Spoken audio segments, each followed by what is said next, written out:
ہم سے رائے پوچھی گئی کہ پیر صاحب یہ جو سارا معاملہ انجینئر محمد علی مرزا کا ہوا، اس کے بارے میں آپ کیا رائے رکھتے ہیں؟ اس نے اپنے زبان و بیان میں، جیسے وہ ایک فلو میں بات کرتا ہے، نہ آؤ دیکھتا ہے، نہ تاؤ دیکھتا ہے، نہ اچھی دیکھتا ہے، نہ بری دیکھتا ہے، اس نے ایک بات کہہ دی اور وہ الفاظ اس نے کوٹ کیے کہ فلاں جو مذہب ہے وہ حضور نبی کریم صلی اللہ علیہ وآلہ وسلم کے بارے میں یہ اعتقادات رکھتا ہے، یہ الفاظ استعمال کرتا ہے۔ ساتھ ہی انہوں نے کہا کہ یہ جو فلاں مذہب ہے، عیسائیت ہے، کرسچینٹی ہے، جو ان کے نبی تھے عیسیٰ علیہ السلام، انہوں نے فرما دیا تھا کہ میرے بعد جتنے بھی لوگ آئیں گے، نبوت کے دعوت دار آئیں گے، وہ فلاں فلاں فلاں ہوں گے۔ تو اس کی عادت ہے وہ ان الفاظ کو بلنٹلی کہتا ہے، بلا دھڑک کہہ دیتا ہے۔ تو جب اس نے الفاظ نکالے تو اس کی گرفت کر لی گئی، کہا گیا کہ اس نے توہین ناموس رسالت کی ہے، اس نے توہین کا مرتکب ہوا ہے، نبی پاک صلی اللہ علیہ وسلم کی شان میں گستاخی کی ہے۔ میں چاہوں گا کہ جو لوگ میرے بیان کو سن رہے ہیں پورا بیان سنیں اور عقل کے پردے کھول کے سنیں، اگر نہیں سمجھ آ رہی کسی صاحب علم کے پاس بیٹھ کے سمجھیں۔ میں سب سے بڑا ناقد ہوں انجینئر محمد علی مرزا کا۔ اس کی وجہ یہ ہے کہ میرا تعلق حضرت بر امام سرکار سے ہے، میرا تعلق حضرت پیر سید امام علی شاہ گیلانی رحمۃ اللہ علیہ سے ہے، میرا تعلق حضور غوث پاک سے ہے۔ ان واسطوں سے ہوتا ہوا میرا تعلق جا کے مولا علی سرکار اور پھر حضور نبی کریم صلی اللہ علیہ وآلہ وسلم سے ملتا ہے۔ تو جب وہ حضرت بر امام سرکار کے خلاف بات کرتا ہے نا تو میرے دل کو چیرتا ہے محمد علی مرزا۔ جب وہ حضور غوث پاک کی شان میں گستاخی کرتا ہے نا کہ جاؤ اپنے غوث کو منگو اس کو کشتیاں کٹے، تو وہ میرے دل پہ حملہ کرتا ہے۔ یہ باتیں میرے دل پہ تیر کی طرح لگتی ہیں۔ جب کسی اور اللہ کے ولی کے خلاف بیان کرتا ہے نا تو یہ چیزیں مجھے بڑی سخت ناگوار گزرتی ہیں۔ میں اس معاملے کو لے کر اس کا سخت سے بڑا سخت ناقد ہوں، اور میں نے آج تک آپ کے سامنے کبھی بات کی نہیں، لیکن آج میں کہہ رہا ہوں کہ میں نے محمد علی مرزا کے خلاف ایک بیان دیا۔ اس سے پہلے میرے چھوٹے موٹے بیان 2 ہوئے، لیکن ایک مین بیان دیا میں نے جو پوڈ کاسٹ میں دیا۔ اس بیان کو بہت زیادہ سنا گیا، بہت زیادہ سراہا گیا، اور سراہنے کی یہ حد تھی کہ آج آپ لوگ جو مجھے ریگولر سنتے آ رہے ہیں، میں پہلی دفعہ آپ کے سامنے یہ چیز پیش کر رہا ہوں کہ اس بیان کو سن کر مولانا طارق جمیل صاحب کا مجھے ذاتی طور پر فون آیا۔ انہوں نے مجھے فون کیا اور انہوں نے کہا کہ میں اگر آپ کے اس اعلیٰ بیان کے اوپر اگر میں آپ کو داد نہ دیتا تو میں سمجھ رہا تھا کہ میں کل مجرم ٹھہروں گا۔ یہ مولانا طارق جمیل صاحب کے الفاظ ہیں۔ تو سوچیں کہ میں نے کتنا اچھا بیان دیا ہوگا، اور میں نے اس انجینئر کی مخالفت میں دیا۔ تو میں یہ صرف بتانے کا مقصد یہ ہے کہ میں بذات خود اپنی ذات کی حیثیت میں انجینئر محمد علی مرزا کے بیانات کا ناقد بھی ہوں، اس کا مخالف بھی ہوں، اور میں نے اسے اپنے اس بیان میں ایک صلاح دی، ایک مشورہ دیا کہ تمہیں چاہیے کسی صاحب علم کے پاس بیٹھو۔ میں اسے عالم دین نہیں مانتا، میں نے اس بیان میں بھی کہا، میں نے کہا میں اسے اچھا محقق مانتا ہوں، اس نے تحقیق کی ہے، کتابوں کو پھرولا ہے، غوطہ زنی کی ہے ان کتابوں کے اندر، احادیث کی کتب کے اندر، آج سے اس نے تحقیق کی ہے، لیکن میں اسے علم والا نہیں سمجھتا۔ اب آپ کہیں گے بڑی حیران کن بات ہے کہ اس نے اتنی تحقیق بھی کر لی پھر بھی میں علم والا اس کو سمجھتا ہوں کہ جب وہ زبان و بیان کرے تو تحمل سے کام لے، تدبر سے کام لے، اپنے جوش و جذبات کو کنٹرول میں رکھے، اپنی زبان کو کنٹرول میں رکھے۔ میں آپ کے سامنے ہر جمعرات ہر جمعے پہ بیان کرتا ہوں۔ آپ نے کبھی مجھے دیکھا کہ میں نے کوئی مائک توڑا ہو، کبھی کوئی گلاس اٹھا کے پٹکا ہو، یا میرے منہ سے گالم گلوچ نکلی ہو، یا الٹے سیدھے الفاظ نکلے ہوں؟ ہمیشہ ایک دائرے میں رہتے ہوئے میں اختلاف رائے بھی پیش کرتا ہوں۔ ہر مکتب کے ساتھ میں نے اپنا اختلاف رائے پیش کیا ہے، خاشیہ ہے، سنی ہے، دیوبندی ہے، وہابی ہے، لذیذ، جہاں پر جس کو غلط سمجھا میں نے اس کے خلاف اپنا بیان دیا، جہاں پر جس کو حق پر سمجھا اس کا مکتب نہیں دیکھا، اس کا فرقہ نہیں دیکھا، اس کا رنگ نسل نہیں دیکھی، میں نے اس کے حق میں بیان دیا۔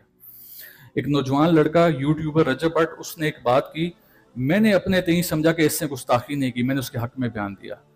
آج اگر اس نے گستاخی کی ہوتی تو وہ پاکستان آ کے باہر چلا گیا تو کیسے چلا گیا؟ مطلب یہ کہ جو کیس کیا گیا وہ بھی ویسے ہی کیا گیا، کوئی ملی بھگت تھی، کوئی معاملات تھے۔ میں نے کھلے عام کہا کہ جنہوں نے کیس کیا وہ کوئی بھی تحریک ہے، اگر انہوں نے وہ حق سچ پر تھے تو لوگوں کے سامنے آ کر بیان کریں کہ جو آپ نے کیس کیا تھا اس کا بنا کیا، وہ لڑکا کیسے پاکستان آ کے پھر باہر چلا گیا؟ پھر تو اسے پابند سلاسل ہونا چاہیے تھا۔ لیکن اس کا مطلب ہے کہ دال میں کچھ کالا ہے۔ ہمارے ملک میں کچھ ایسے عناصر موجود ہیں کہ جو اس چیز کو کیش کر رہے ہیں تحفظ ناموس رسالت کی آڑ میں. اب میں یہاں پر ایک چیز بھی کلیئر کرتا جاؤں. باخدا میں اگر کسی شخص کو یہ کوئی ڈاؤٹ ہے، کوئی شک و شائبہ ہے، تو حضور نبی کریم صلی اللہ علیہ وسلم کے زلف مبارک کے بال آج بھی پڑے ہوئے ہیں. ایسی بات ہے نا، آپ سب نے سنا ہوگا زلف مبارک کے بال پڑے ہوئے ہیں. تو کسی بھی شخص کی بال موجود ہونا تو اس سے ڈی این اے کا پتہ چل جاتا ہے.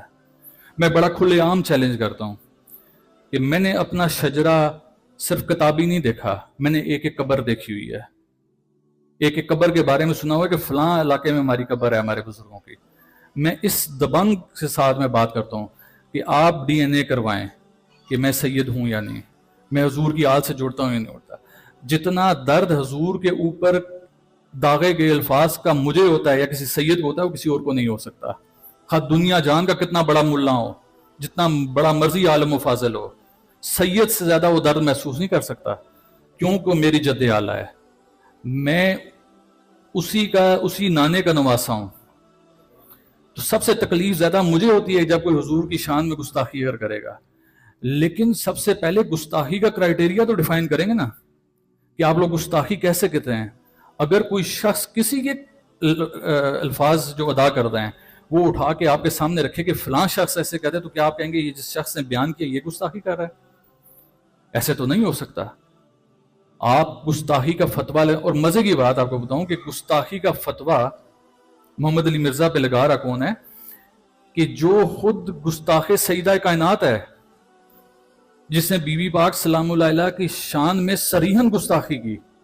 پورے پاکستان کے علماء نے، اس کے اپنے مکتب کے علماء نے اسے کہا کہ اب ہم تجھے تنبیہ کرتے ہیں سدھر جا اور تو یہ جو گستاخی والے الفاظ ہیں واپس لے. تو بھئی ایک گستاخ شخص کسی دوسرے شخص کے اوپر گستاخی کا فتویٰ کیسے دے گا؟ پہلے وہ خود تو معافی مانگے، اپنے اوپر لگا داغ تو دھوئے. اس نے داغ دھویا نہیں اور آگے اس کے اوپر گستاخی کا فتویٰ دینے کے لیے.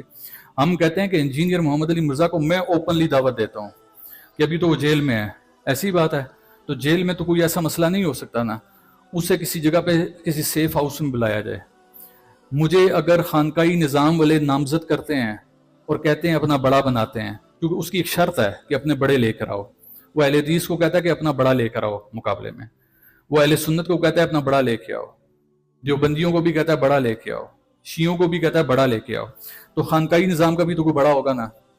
تو اگر کوئی بڑا نہیں ہے تو میں کہتا ہوں کہ آئیں مل بیٹھتے ہیں خانقاہی نظام والے، تو میں سرنڈر کروں گا، میں کسی ایک کو بڑا بنا دوں گا. وہ بڑا جائے اور سیف ہاؤس میں کسی بیٹھے، کسی اچھی صاف جگہ بیٹھے جہاں پر مرزا بھی بیٹھے اور ہمارا وہ بڑا بھی بیٹھے. وہ جا کے اولیاء اللہ کے مسئلے پر اس کے ساتھ لڑے، علمی جنگ لڑے، اس کو ہرائے، پھر مزہ آئے گا. دیوبندیوں کو اگر کوئی مسئلہ ہے، اہل حدیث کو کوئی مسئلہ ہے، بریلیوں کو مسئلہ ہے، تو پھر اسے علم کے میدان میں شکست دو جا کے. یہ کیا ہوا کہ سلپ آف ٹنگ کسی کے منہ سے ہوا، کوئی الفاظ نکل گئے اور تم نے اٹھا کے اس پر مدعا ڈال دیا اور جی توہین رسالت کر دی ہے. اس ساری لڑائی اپنی یہ لڑتا آیا. میں نے آپ کو بتایا میں سب سے بڑا ناقد ہوں، اس کا سب سے بڑا مخالف ہوں. میرے جیسا بیان کسی ایک نے بھی نہیں دیا. کوئی جس نے دیا اس نے گالی ہی بولی. علمی بیان کسی نے نہیں دیا، صرف گالیاں دیتے رہے، تبرے کرتے رہے اس کے اوپر کہ فلانا پلمبر ہے، فلانا یہ ہو، فلانا ہے، لیکن علمی جواب نہیں دیا. میں نے علمی جواب دیا تو مولانا طارق جمیل سے بندے نے مجھے فون کیا. کوئی مذاق تو نہیں تھا. کہاں طارق جمیل صاحب ایک بہت بڑا مبلغ ہے، لیکن میرے بیان میں حقیقت تھی تو اس نے کیا. تو میں اس کا سب سے بڑا ناقد تھا. میں نے سب سے زبردست علمی جواب اس کو دیا اولیاء اللہ کے حوالے سے، اور جو گستاخیاں اس سے سرزد ہوتی ہیں، جو وہ چرب لسانی کا کام کرتا ہے. لیکن اس کا یہ مطلب تو نہیں کہ اگر مجھے غصہ اولیاء اللہ کے حوالے سے ہے تو میں ناموس رسالت کا فتویٰ اس پہ لگوا دوں. یہ تو بڑی عجیب سی بات ہوگی، کیونکہ میں مقابلہ نہیں کر سکا اولیاء اللہ کو ٹھیک ثابت کرنے میں. تو مجھے جب لگا کہ اب وہ گر رہا ہے تو میں اس کے اوپر چڑھائی کر دوں. یہ مسلمانوں کا، ایمان والوں کا وتیرہ نہیں ہوتا کہ جب کوئی گر جائے اس کے اوپر چڑھائی کرو. ایمان والوں کا وتیرہ ہوتا ہے کہ وہ سامنے میدان میں جنگ لڑیں، پھر پتہ چلتا ہے کون کتنے پانی میں. لہٰذا میں اپنے ملک کے اداروں سے گزارش کروں گا کہ یہ ناموس رسالت والا مسئلہ کوئی عام مسئلہ نہیں ہے. یہ بہت بڑا مسئلہ ہے، بہت بڑی ہستی کے ساتھ منسوب ہے.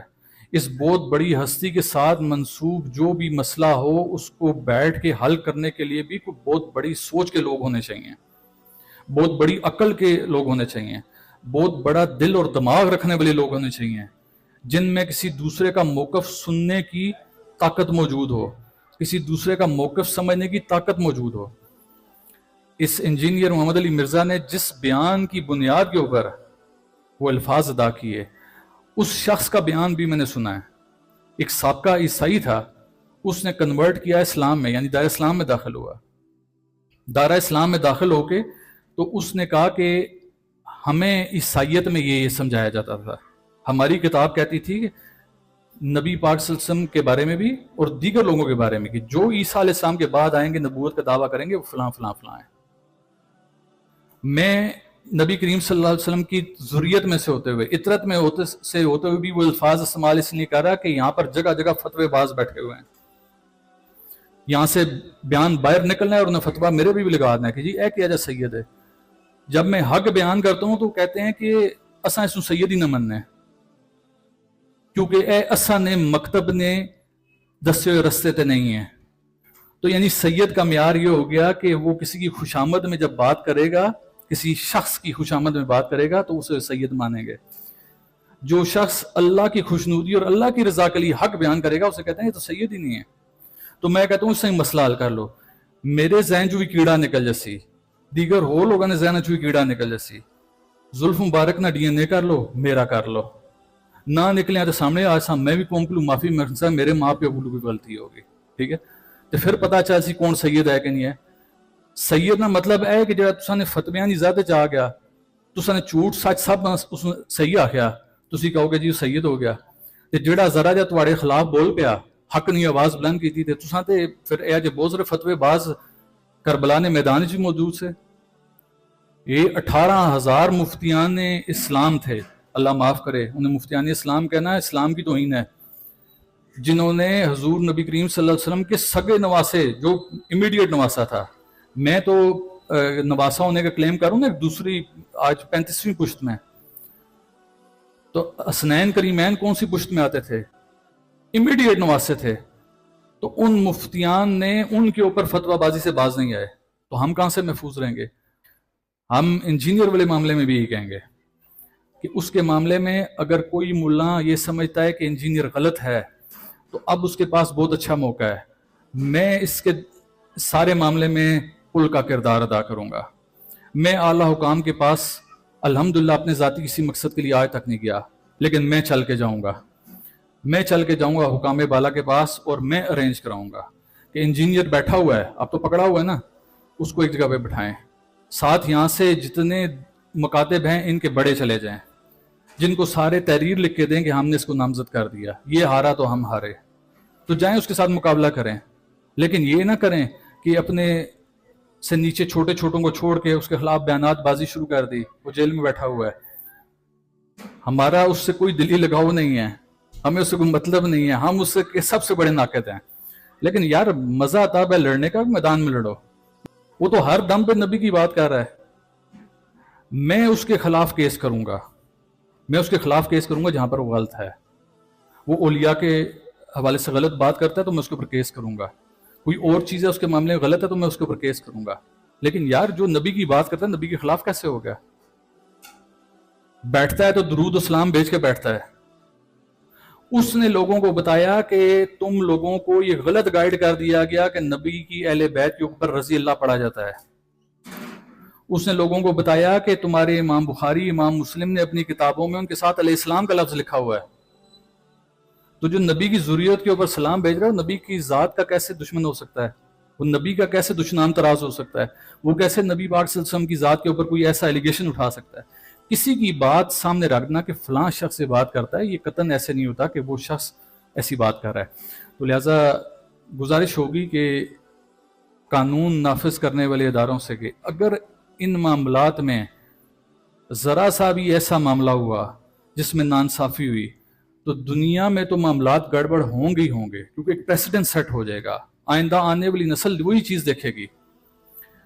تو لہٰذا کوئی اس کے اوپر ہوش سے کام لینا ہوگا، بڑی تحقیق کرنی ہوگی، بڑی صلح جوئی کے ساتھ معاملات کرنے ہوں گے، تھنک ٹینکس کو بٹھانا ہوگا، دماغ لڑانے والے لوگوں کو بٹھانا ہوگا، جو علم و تحقیق کی دنیا کے ماسٹر مائنڈ لوگ ہیں ان کو بٹھا کے اس معاملے کو حل کرنا ہوگا کہ آیا اس نے گستاخی کی ہے نہیں۔